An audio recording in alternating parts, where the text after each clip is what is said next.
नमस्कार, आदाब, सत श्री अकाल। आर्ट एंड हार्ट थिएटर में एक बार फिर आपका बहुत बहुत स्वागत है। मैं हूं क्षितिज कनिक और आज हमारे साथ एक बेहद खास मेहमान, बेहद खास कलाकार मौजूद हैं जिनका नाम है मिथिल राज गोस्वामी और वो आज आपको सुनाएंगे एक कहानी। तो अगली आवाज़ मिथिल राज गोस्वामी की। शीर्षक तोता।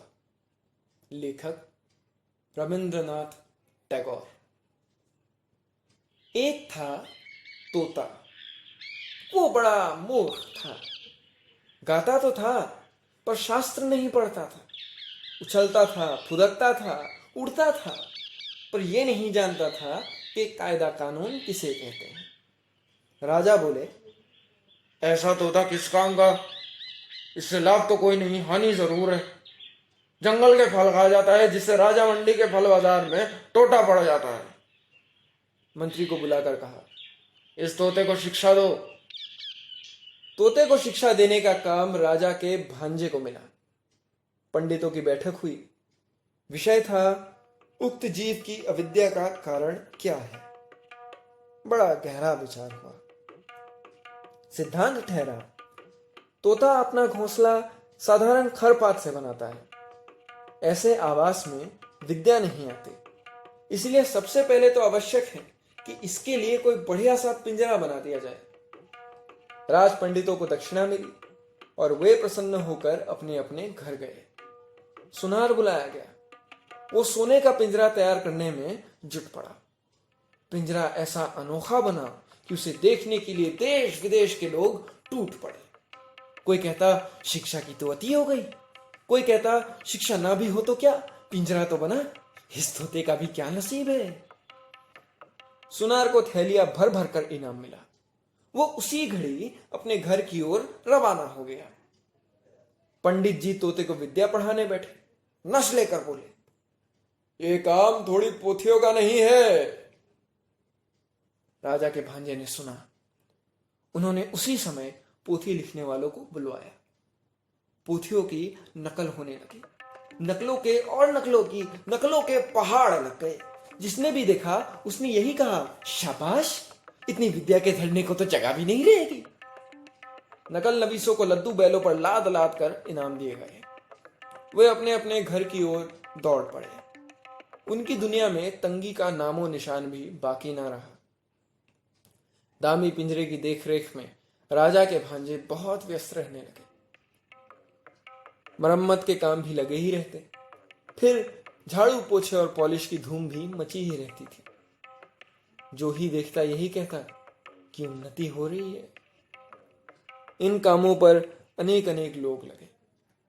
सब महीने महीने मोटे मोटे वेतन ले लेकर बड़े बड़े संदूक भरने लगे। वो और उनके चचेरे ममेरे मौसेरे भाई बंधु बड़े प्रसन्न हुए और बड़े बड़े कोठो काला खानों में मोटे मोटे गद्दे बिछाकर बैठ गए। संसार में और अभाव तो अनेक है, पर निंदकों की कोई कमी नहीं है। एक ढूंढो हजार मिलते हैं।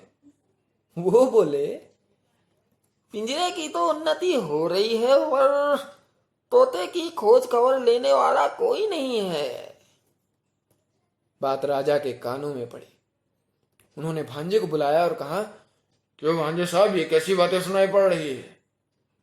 भांजे ने कहा, महाराज, अगर सच सच बात सुनना चाहते हो तो सुनारों को बुलवाइए, पंडितों को बुलवाइए, नकल नबीसों को बुलवाइए, मरम्मत करने वालों को और मरम्मत की देखभाल करने वालों को बुलवाइए। निंदकों को हलवे माड़े में हिस्सा नहीं मिलता, इसीलिए वो ऐसी ओछी बातें करते हैं।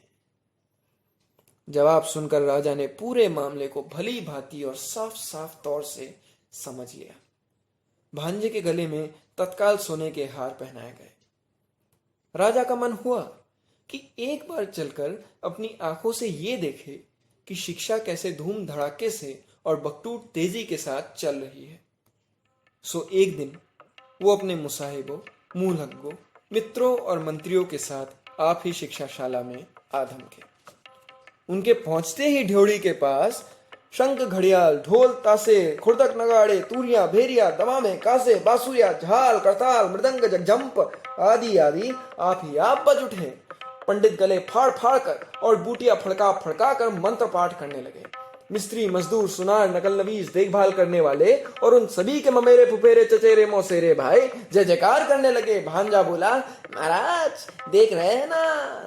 महाराज ने कहा, आश्चर्य, शब्द तो कोई कम नहीं हो रहा। भांजा बोला, शब्द ही क्यों, इसके पीछे अर्थ भी कोई कम नहीं। राजा प्रसन्न होकर लौट पड़े।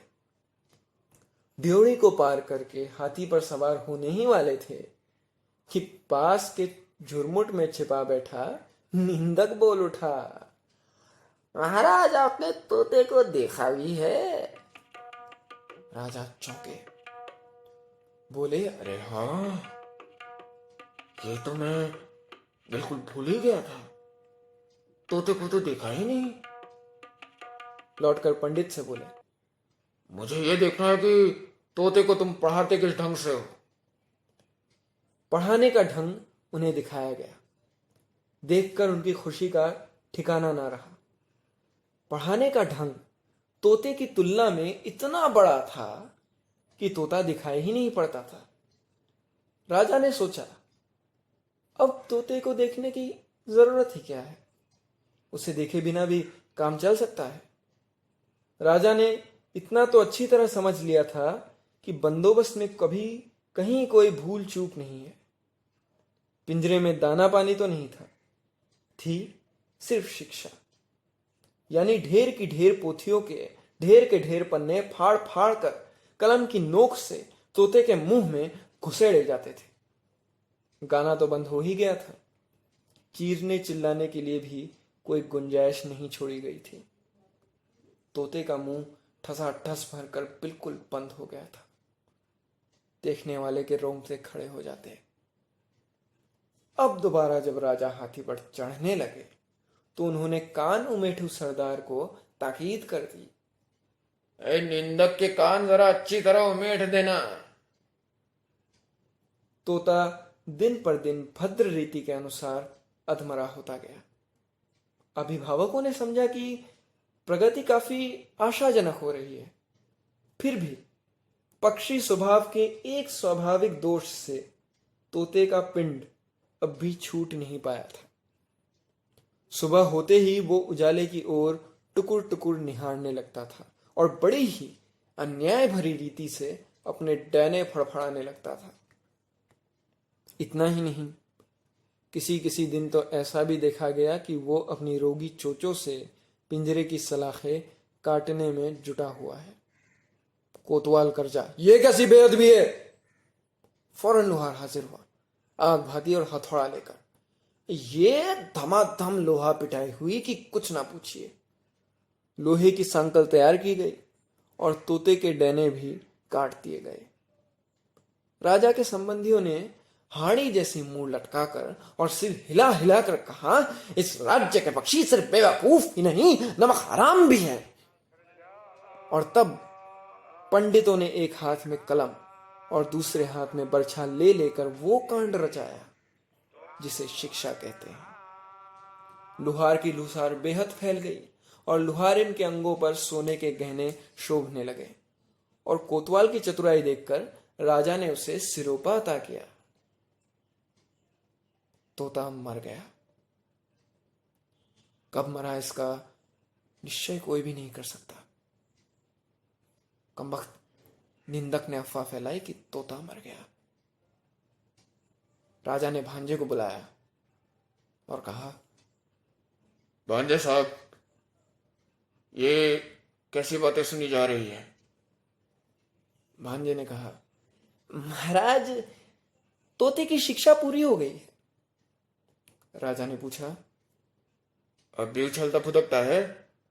भांजा बोला, जी राम कहिए। अब भी उड़ता है। ना ना, कतई नहीं। अब भी गाता है। नहीं तो। दाना ना मिलने पर अब भी चिल्लाता है। ना ना। राजा ने कहा, एक बार तोते को लाना तो सही, देखूंगा जरा। तोता लाया गया। साथ में कोतवाल आए, प्यादे आए, घुड़सवार आए। राजा ने तोते को चुटकी से तपाया। तोते ने न हाँ की न हूं की। हाँ, उसके पेट में पोथियों के सूखे पत्ते खड़खड़ाने जरूर लगे। बाहर नव वसंत की दक्षिणी बयार में नव पल्लवों ने अपने विश्वासों से मुकुलित बने आकाश को आकुल कर दिया।